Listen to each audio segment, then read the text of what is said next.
ಆತ್ಮೀಯ ಸ್ನೇಹಿತರೆ, ನಿಮ್ಮೆಲ್ಲರಿಗೆ ನಮಸ್ಕಾರ.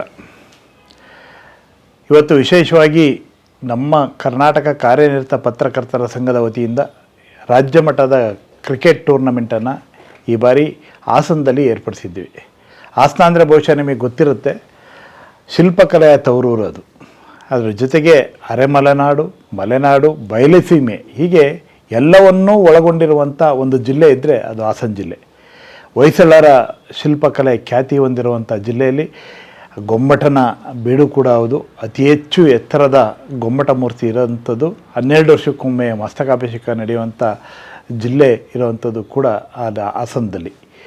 ಹಾಗಾಗಿ ಈ ಥರದ ಅನೇಕ ವೈಶಿಷ್ಟ್ಯಗಳನ್ನು ಹೊಂದಿರುವಂಥ ಜಿಲ್ಲೆ. MCF ಬಾಹ್ಯಾಕಾಶ ನಿಯಂತ್ರಣ ಸಂಸ್ಥೆ ಕೂಡ ಇರೋದು ಹಾಸನದಲ್ಲಿ. ಕಾಫಿಯ ಸೊಗಡು ಇರೋದು ಹಾಸನದಲ್ಲಿ. ತೆಂಗಿನ ನೆಲವೀಡು, ಕಲ್ಪವೃಕ್ಷಗಳ ಬೀಡು ಇರುವಂಥದ್ದು ಹಾಸನದಲ್ಲಿ. ಹೀಗೆ ನಾನಾ ರೀತಿಯ ವೈಶಿಷ್ಟ್ಯಗಳನ್ನು ಹೊಂದಿರುವಂಥ ಹಾಸನದಲ್ಲಿ ಈ ಬಾರಿ ರಾಜ್ಯ ಮಟ್ಟದ ಪತ್ರಕರ್ತರ ಕ್ರಿಕೆಟ್ ಟೂರ್ನಮೆಂಟನ್ನು ಮಾಡ್ತಾಯಿದ್ದೀವಿ.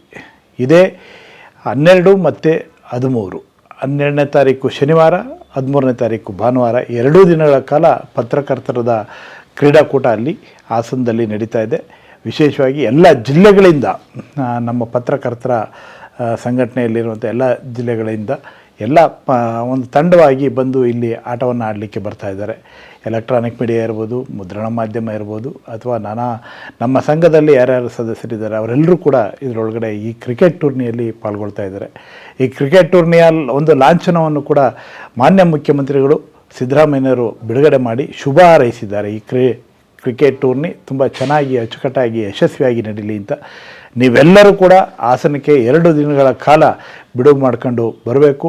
ಹಾಸನದಲ್ಲಿ ನಡೆಯುವಂಥ ಕ್ರಿಕೆಟ್ ರಾಜ್ಯ ಮಟ್ಟದ ಕ್ರಿಕೆಟ್ ಟೂರ್ನಿ ವಿಶೇಷವಾಗಿ ಎಲ್ಲರಿಗೆ ಒಂದು ಶುಭವನ್ನು ತರುವಂಥ, ಒಂದು ಸೌಹಾರ್ದತೆಯನ್ನು ಮೂಡಿಸುವಂಥ ನಿಟ್ಟಿನಲ್ಲಿ ಒಂದು ಯಶಸ್ವಿ ಹೆಜ್ಜೆ ಆಗಲಿ ಅಂತೇಳಿ ನಾನು ಬಯಸ್ತೇನೆ. ಕಳೆದ ಬಾರಿ ಮಂಗಳೂರಿನಲ್ಲಿ ಕ್ರಿಕೆಟ್ ಟೂರ್ನಿ ಮಾಡಿದರು, ಭಾಳ ಅಚ್ಚುಕಟ್ಟಾಗಿ ಮಾಡಿಕೊಟ್ರು. ಇಲ್ಲೂ ಕೂಡ ಅಷ್ಟೇ ಎತ್ತರದಲ್ಲಿ ಅಚ್ಚುಕಟ್ಟಾಗಿ ಹಾಸನ ಜಿಲ್ಲಾ ಕಾರ್ಯನಿರತ ಪತ್ರಕರ್ತರ ಸಂಘದ ಸಹಯೋಗದಲ್ಲಿ ಈ ಕ್ರಿಕೆಟ್ ಟೂರ್ನಿಯನ್ನು ಮಾಡ್ತಾಯಿದ್ದೀವಿ. ನೀವೆಲ್ಲರೂ ಬನ್ನಿ, ಅಲ್ಲೇ ಹಾಸನದಲ್ಲಿ ಕ್ರೀಡಾ ಮೈದಾನದಲ್ಲಿ ನಾವೆಲ್ಲರೂ ಭೇಟಿಯಾಗೋಣ. ಧನ್ಯವಾದ.